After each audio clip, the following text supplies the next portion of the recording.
पूर्व गवर्नर और संयुक्त राष्ट्र संघ में अमेरिका की पूर्व राजदूत निक्की हेली ने तो भारत पर टैरिफ लगाने के लिए ट्रंप की एक तरीके से बखिया ही उधेड़ कर रख दी। निक्की ने बहुत साफ साफ शब्दों में लिखा है कि भारत को रूस से तेल नहीं खरीदना चाहिए, लेकिन चीन जो अमेरिका का एक विरोधी देश है और रूसी ईरानी तेल का सबसे बड़ा खरीदार है, उसे तो ट्रंप ने 90 दिनों के लिए टैरिफ में ढील दे दी। आगे निक्की हेली ने लिखा कि चीन को अमेरिका बिल्कुल छूट नहीं दे और इसी के साथ उन्होंने ट्रंप को हिदायत भी दी कि भारत जैसे मजबूत सहयोगी के साथ अमेरिका अपने रिश्ते खराब न करे। निक्की हेली कोई मामूली रिपब्लिकन नेता नहीं है। पिछले साल राष्ट्रपति पद के उम्मीदवार की रेस में बाहर होने से पहले वो ट्रंप की प्रमुख प्रतिद्वंदियों में से आखिरी उम्मीदवार थी। यानी कि बड़े बड़े अमेरिकी नेताओं को भी यह डर सता रहा है कि ट्रंप की नीतियों के चलते भारत और अमेरिका के रिश्ते खराब न हो जाएं।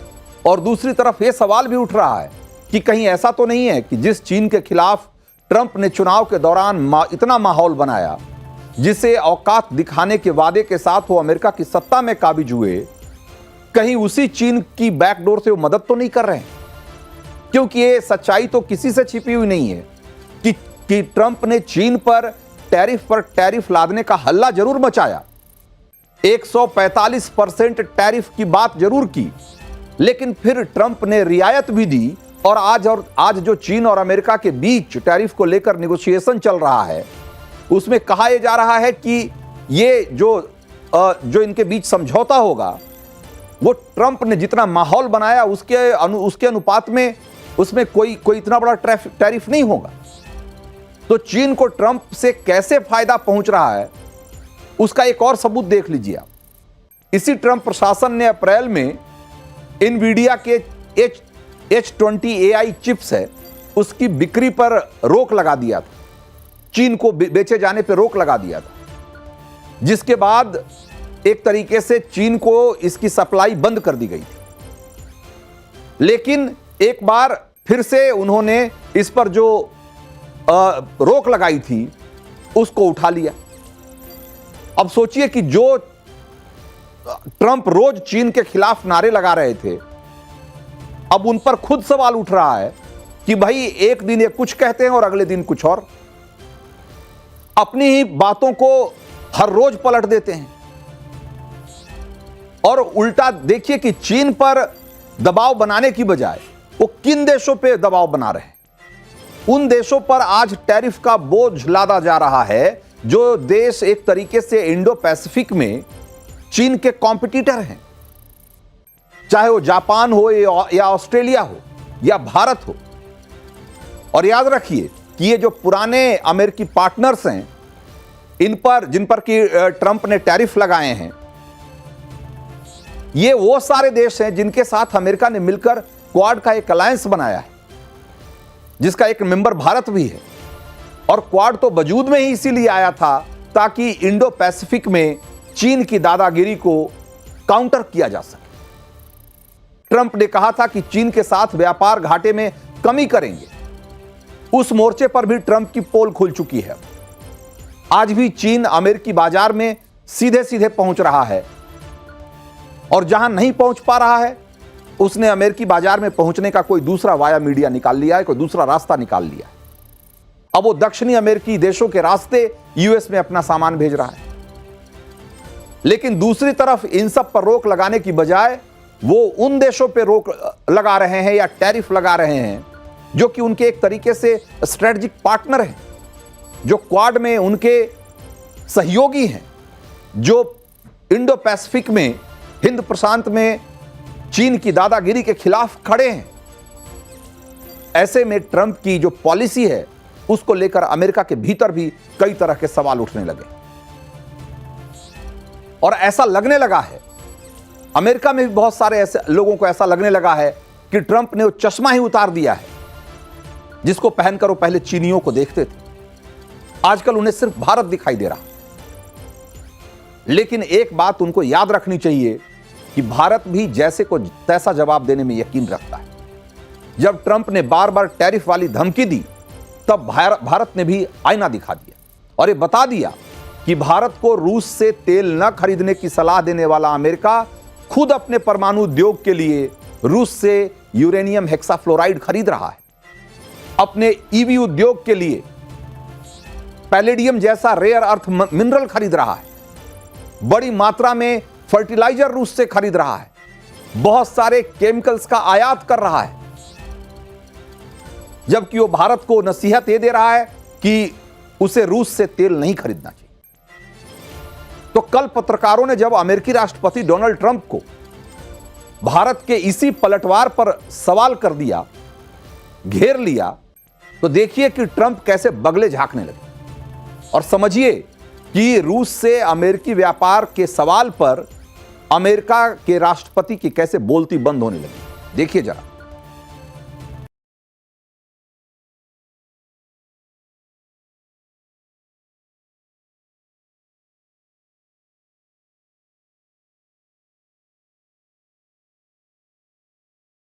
तो सुना आपने, मुझे इसके बारे में पता नहीं, मुझे इसकी जांच करनी होगी। ट्रंप साहब, आप इतनी जहमत मत उठाइए, आपके लिए यह काम हम कर देते हैं। आपको बता देते हैं कि आज भी आपका देश यानी कि अमेरिका रूस से क्या क्या खरीद रहा है और कितने में खरीद रहा है। पिछले साल अमेरिका ने रूस से $4.5 अरब यानी कि करीब 37,500 करोड़ रुपए का सामान आयात किया था, और अमेरिका ने रूस को $600 मिलियन यानी कि लगभग 5,000 करोड़ रुपए का सामान निर्यात किया था। यानी कि कुल व्यापार हुआ करीब $5 बिलियन से ज्यादा का।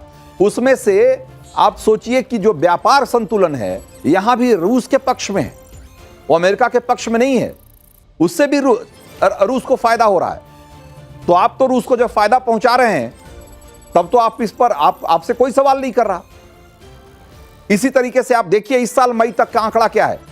अमेरिका ने लगभग 17,500 करोड़ रुपए का सामान आयात किया है रसिया से, जो कि पिछले साल के मुकाबले 23.5% ज्यादा है। और इस बार भी अमेरिका ने रूस को जितना निर्यात किया है उससे ज्यादा आयात किया है। यानी कि इस बार भी व्यापार संतुलन रूस के पक्ष में है। और इसमें जो पैलेडियम है, जो कि इलेक्ट्रिक व्हीकल इंडस्ट्री के लिए बहुत जरूरी खनिज माना जाता है, वही खरीदने में अमेरिका ने करीब 7,300 करोड़ रुपए खर्च किए हैं, और ये पिछले साल की तुलना में 37% ज्यादा है। यानी कि आप युद्ध रोकने के लिए भारत पर तो दबाव बना रहे हैं कि भारत उससे तेल ना खरीदे, लेकिन आप खुद अपना इंपोर्ट जो है रसिया से वो लगातार बढ़ा रहे हैं। और उस पैलेडियम की खरीदारी भी अमेरिका रूस से इसलिए करता है क्योंकि रूस से उसे सस्ते में मिलता है। दक्षिण अफ्रीका से लेकर और अमेरिका के पड़ोसी देश कनाडा तक पैलेडियम के बहुत बड़े बड़े भंडार हैं यहां इन देशों में। लेकिन चूंकि रूस दुनिया का सबसे बड़ा पैलेडियम प्रोड्यूसर है और 40% जो ग्लोबल सप्लाई है उस पर रूस का कब्जा है, इसीलिए वो रूस कम कीमत पर उसको बेचता है। इसीलिए अमेरिका कनाडा और अफ्रीका से खरीदने के बजाय उसे रूस से खरीदता है। भाई वो क्यों नहीं कनाडा से खरीद रहा, वो खुद अफ्रीका से क्यों नहीं खरीद रहा? क्योंकि उसको खुद सस्ता पैलेडियम चाहिए। इसी तरीके से यूरेनियम की खरीदारी भी 28% बढ़ गई है इस साल। अमेरिका लगभग 5,000 करोड़ से ज्यादा का यूरेनियम रूस से खरीद चुका है।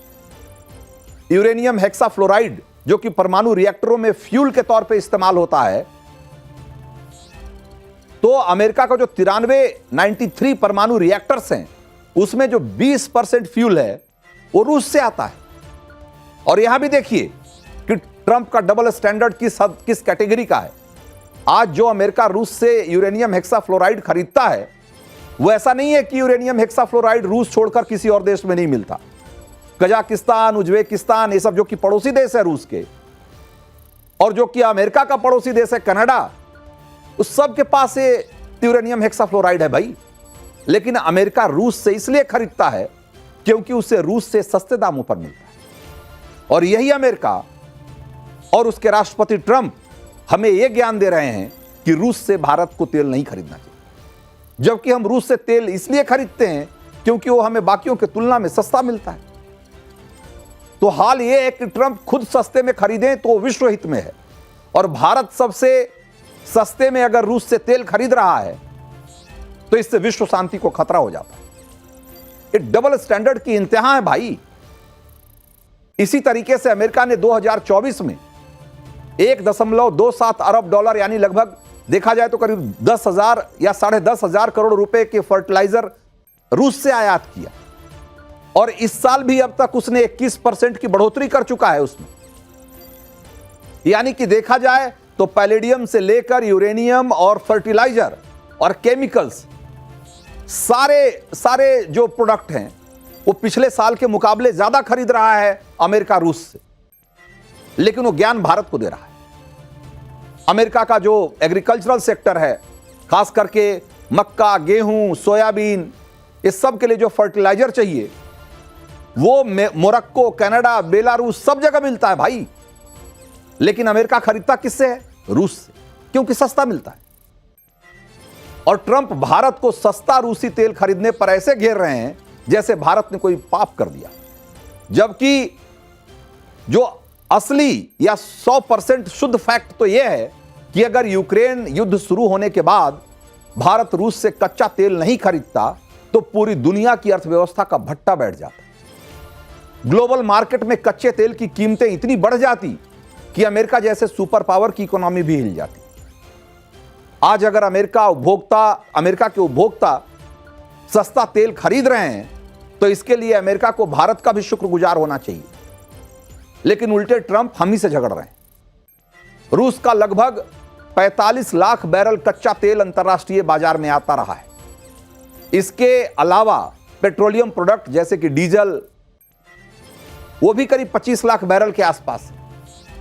आप अंदाजा लगाइए कि अगर यूक्रेन युद्ध के शुरू होते ही इतना रूसी तेल अचानक से ग्लोबल सप्लाई सिस्टम से गायब हो जाता तो पूरी दुनिया की अर्थव्यवस्था का क्या हाल होता। ये क्रूड ऑयल से लेकर के और पेट्रोलियम की कीमतें कैसे आसमान पे चली जाती और उसमें कितनी बड़ी बढ़ोतरी होती और इससे दुनिया की अर्थव्यवस्था को कितना बड़ा झटका लगता, आप इसका अंदाजा लगा सकते हैं।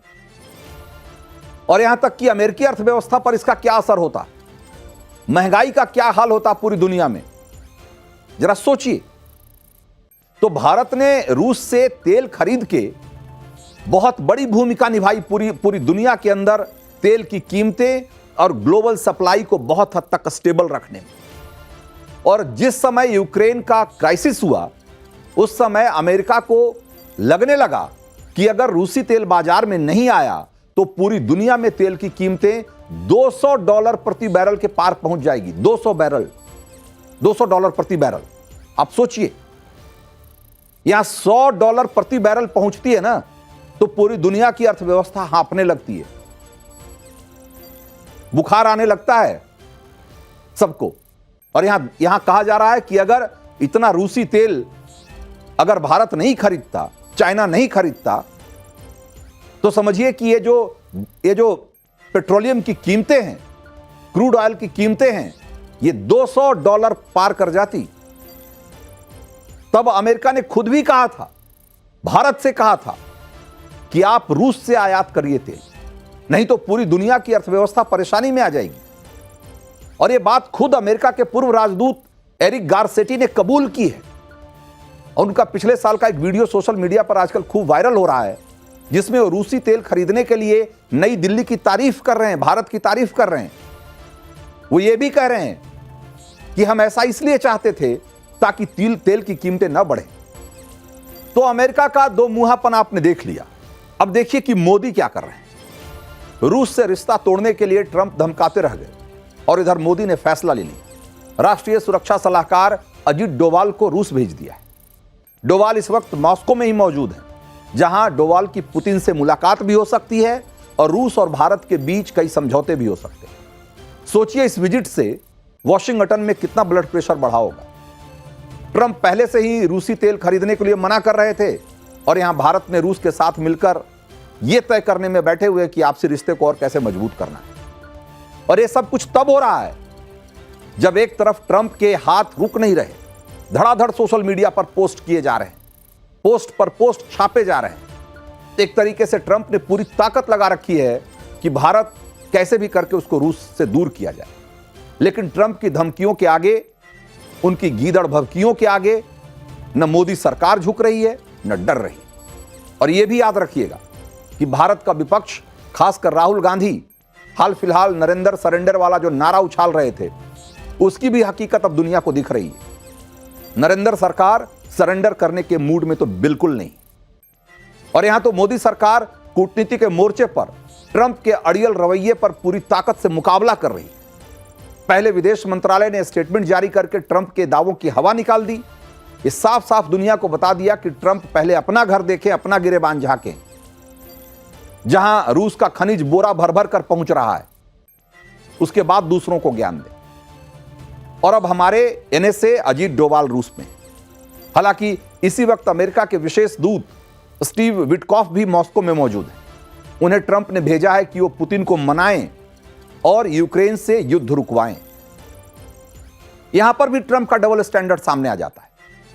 रूस को लेकर अमेरिका की हर कोशिश को ऐसे पेश किया जाता है जैसे वो विश्व शांति के लिए बहुत बड़ा कदम हो, और भारत रूस की दोस्ती को ऐसे दिखाया जाता है जैसे यूक्रेन में सारा खून खराबा भारत के रूसी तेल खरीदने से ही हो रहा है। जबकि सच्चाई यह है कि यूक्रेन को हथियार कौन दे रहा है? हथियार अमेरिका दे रहा है। यूक्रेन को रूस से लड़ने के पैसे कौन दे रहा है? अमेरिका दे रहा है। और मारकाट के लिए जिम्मेदार कौन है? भारत का रूस से तेल खरीदना। गजब की हिपोक्रेसी है, गजब का पाखंड है।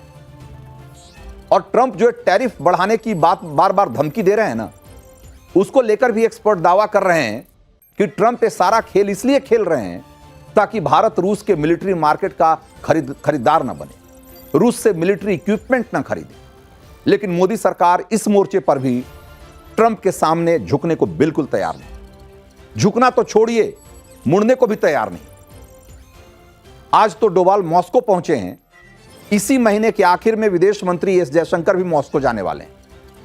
और अब से थोड़ी देर पहले ही सूत्रों के हवाले से यह खबर भी आई है कि एससीओ की बैठक में, यानी कि शंघाई कोऑपरेशन ऑर्गेनाइजेशन की बैठक में हिस्सा लेने के लिए पीएम मोदी चीन जा सकते हैं।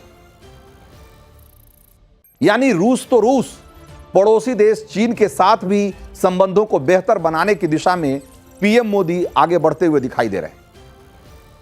यह एकदम मैसेज क्लियर है अमेरिका को कि अगर आपको आपके सहयोगियों की चिंता नहीं है, आपके स्ट्रेटेजिक पार्टनर्स, आपके दोस्तों के हितों की चिंता नहीं है, आपको सिर्फ और सिर्फ अपने बारे में सोचना है, आप अगर अमेरिका का राष्ट्रपति सिर्फ अमेरिकी हित के बारे में सोचेगा और सिर्फ अमेरिकी स्वार्थ की बात करेगा, तो भारत को भी हक है कि वो भी अपने हिसाब से, अपनी रणनीति के हिसाब से और अपनी सुविधा के हिसाब से अपने संबंध दुनिया के अलग अलग देशों से कायम करे।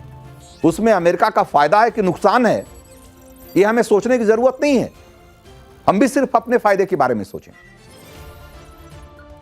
तो असल में ट्रंप की हरकतों से दुनिया पर जिस तरीके से दुनिया में खलबली मची हुई है और जिस तरह की बातें वो लगातार करते रहे हैं, उससे ऐसा नहीं है कि सिर्फ कारोबारी दुनिया में हलचल मची हुई, बल्कि देखा जाए तो दुनिया में कूटनीति के स्तर पे भी और रणनीति के स्तर पे भी लोग ये सोचने को मजबूर हो गए हैं कि ट्रंप की बातों पर कितना यकीन किया जाए और ट्रंप की बातों को कितना सीरियसली लिया जाए।